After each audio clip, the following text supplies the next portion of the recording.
Hello everybody, my name is Philetic, this is Coffee on Cassus, and it's the first show of Coffee on Cassus actually, and it's basically just, if you've seen my videos before, you would understand. It's just a casual show of me being able to talk about Wildstar, talk about the story and the videos that I do, and go into a little bit more of a casual, take on the videos that I've done in the past, and just to talk about the game of Wildstar in general. So a bit of an overview of what I've been up to over the last month or so. To some of you may have known that I've been on YouTube for a while now. I'm not sure how long, but it's been a reasonable amount of time on this Philetic channel. And I started off with Guild Wars 2, and now I've moved over to Wildstar. And I was doing a show called Wildstar Weekly, which was just covering the news, but I had to stop that due to not being having enough time to be able to do it. But I switched over to covering the story and the lore within Wildstar, and by the grace of the gods, Wildstar Core, the fan site Wildstar Core, which I'm sure you've heard of, and TCN, the Core network, approached me and said, hey, you like stories, we like your videos, and we would like to make you a member of the Core network, which allowed me into the beta and to be able to make videos of the beta, obviously under strict rules and guidance of what I am and aren't allowed to show, but regardless I can still bring the sort of, bring the game to you guys, which is an amazing opportunity, and I just couldn't say no, as I'm sure none of you would have said no in my position as well.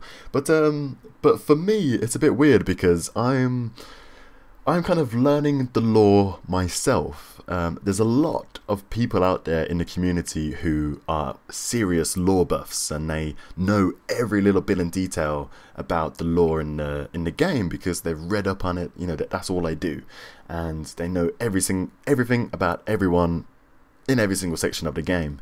And for me it's not like that. I sort of learn as I go along. I would find a bit of story that I hear about and I want to find more about, and I would look into it. So before this happened, I wasn't really a lore buff, if you like. I didn't know everything about the game, so I was a bit under pressure of how I'm going to cover the game, because it's I don't know, I can't exactly go on to the mic and just talk about different things and really in-depth detail about the lore, because I am not confident I know enough. I mean, I know a lot about the lore, but I'm not confident I know enough to appeal to the lore buffs out there. So as you have probably seen, and if you haven't already, on my channel I've uploaded about 2 videos, I think, covering the lore of the races within Wildstar. And there's one video over on Wildstar Core's channel in which I talk about, well, I do like an audiobook style, like a voiceover for a bit of lore found within the game. And I've done these videos in a sort of machinima-esque sort of story style way of covering it. Rather than me just talking into a mic and talking in detail about what's happening, I decided to make it a bit more creative, and I write sort of like a script out, and then I read off the script and obviously put video matching that. And if you go and watch them, you would understand what I'm talking about. But the reason why I wanted to do this is for a couple of reasons. The lore community in general is a very niche market, and there's a lot of people that are interested in the story and they appreciate the story, but there's very few people who are, that's what they're into, that's why they play MMOs, to experience this lore and this story within the game, and to be able to build a character based on the actual lore within the game. And that's why you have role-playing servers, and there's lots of people out there who just enjoy the actual story within the game over the PvE, over the PvP. They just want to experience the world and the game and want to explore and unlock the secrets within the lore. And it is a very niche sort of market to appeal to. If I was doing PvP videos, I would know exactly what I'm doing. I would know how to do it. I'll do montages. I'll do can I get the best crit? And all of this sort of stuff. And if I was doing PvE videos, I'll be telling you guys about what builds to use and how to go into combat, how to play your classes. But when you're doing lore videos, there's a bit more room for for being creative, and you can hit it in two ways. You can either go into it and be like, well, I'm just going to talk about the lore, and I did that with Guild Wars 2. I just sort of got in front of the mic and thought, oh hey, the Norn or the Asura look cool, I'm just going to read off a wiki and tell you what I know about them. But I didn't really want to do that for Wildstar because the game isn't out yet, and there's still things that could change, even lore-wise. So I wanted to bring it more as a story to appeal to a bigger audience, you know, other than the niche people who are just into the lore. So if you watch it and you're not into the lore, you're seeing it and it's more entertaining on the screen, as opposed to just, you know, reading off a wiki and it being quite drowning and quite boring. So that's the reason why I did that. I just thought I'll cover that up. And yeah, this Coffee and Cassus shows is all about this, basically. Me talking about the videos I've done and me just talking about Wildstar in general, because obviously not many people are in the game at the moment because it's in closed beta and it's under NDA. So I thought, you know, it's only right if I sort of share my thoughts about the game as well. So I wanted to start off this first Coffee on Cassus talking about just my experiences so far. Of course, I can only sort of talk about levels 1 to 14-ish, because everybody in the beta at the moment who's allowed to sort of break the NDA and cover the footage are too scared to like actually cover level 15. Some people have done it. You've sort of seen Zyback did it with the with his Battlegrounds, who's like a PvP kind of guy. And Blank Space on his stream has covered a couple of like level 15 stuff before as well. And but it's a bit risky because you don't know what Carbine want people to see and what they don't. So because I'm not someone who's like got a huge following, I'm just gonna stick to levels 1 to 14. But it's been great so far. I feel like it's a bit hard to really big up the game. Like, I mean, big up's kind of like an LAG statement, but it's hard to make the game seem like extremely good when you're only looking at the early levels of a game. Because even on the huge successful MMOs, like if you look at World of Warcraft, if someone's trying to sell you World of Warcraft and they show you the first 1 to 15 levels, it's not going to look the best, because it's just going to be people running around collecting 10 ball flanks all the time, just casting the same spell over and over again. So it's quite hard to I don't know, dig out all the good stuff within the game. But I suppose story-wise and lore-wise, it has a lot to offer early on. The amount of stuff that you can find just in general, because the way Carbine and the way in Wildstar you sort of go about gathering the story is kind of unique. They've made it so that you actually have to seek the lore that you want. They've got these things called Tales Beyond the Fringe, and they're usually broke up into multiple sections, and you've got to go out into the world and find each part of it, and then once you've collected them all, and only then are you allowed to actually read the lore segment of it. So for example, the main character for the Mordesh is Victor Lazarin, and you've got to go out and find 8 pieces, and then you get sort of a tale of Victor Lazarin and what he's been up to and who he is and what his purpose is on the world and all this stuff. So it's a lot to do with sort of collecting, and I don't know, it's kind of like achievement hunting in a sense, that you've got to explore the whole world in order to uncover all of its mysteries, which is great for Wildstar and great for the idea of the game, because I mean, everybody has only just arrived there, if you like. The lore-wise, everybody's only just arrived on this planet called Nexus.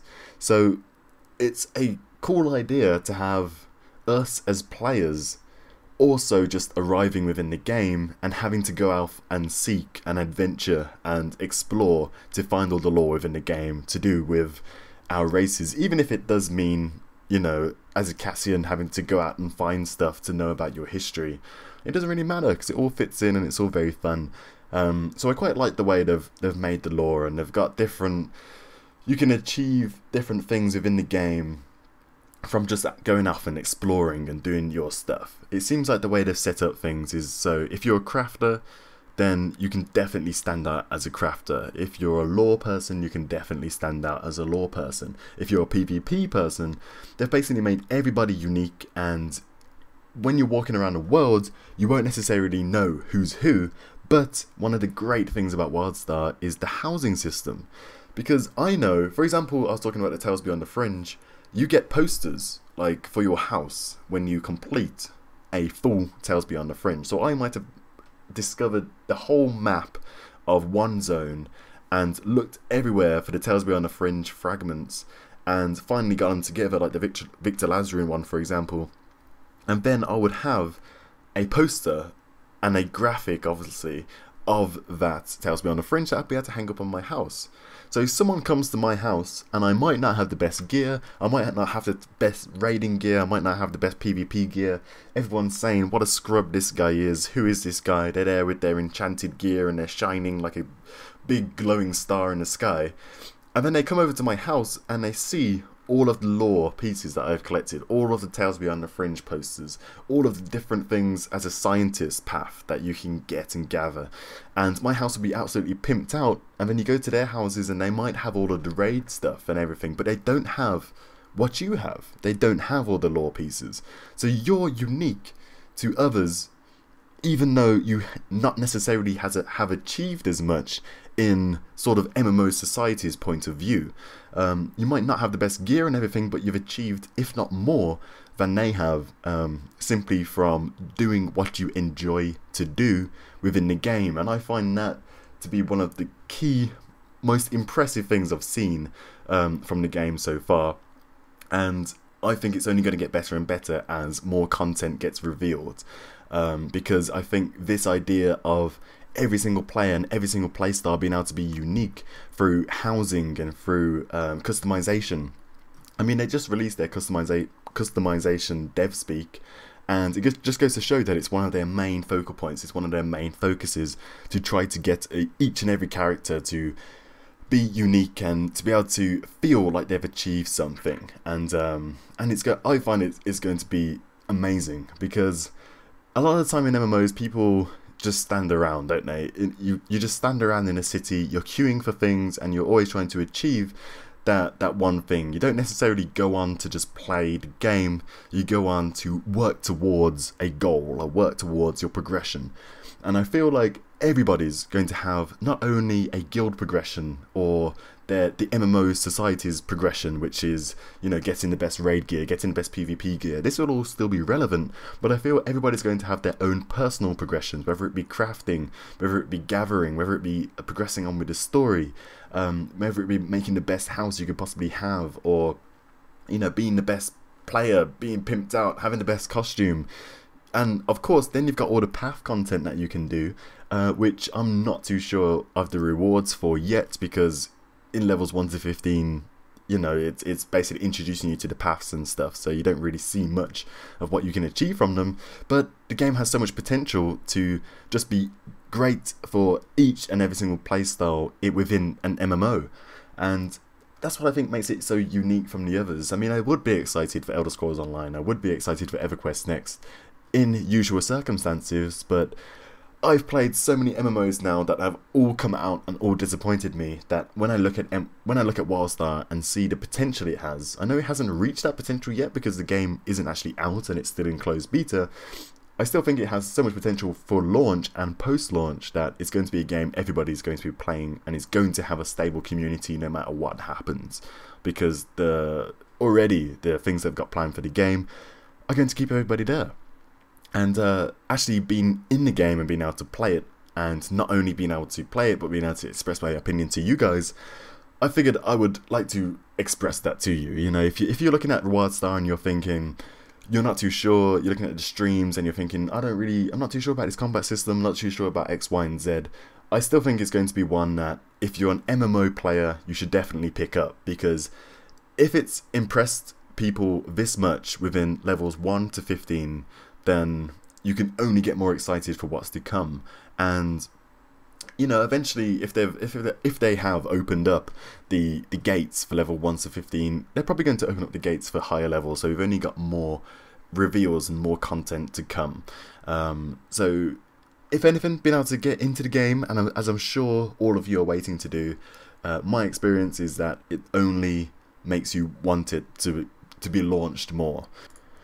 And that is it for this week's, well, I say this week's, but it's not really a weekly thing. I'm just going to upload these coffees on Cassus in between when I do my lore videos, which I hope you all are enjoying my race videos. I'm sure you are. I've had a bit of criticism about my accent and my pronunciation and my ability to even have the audacity to try and voice over these things.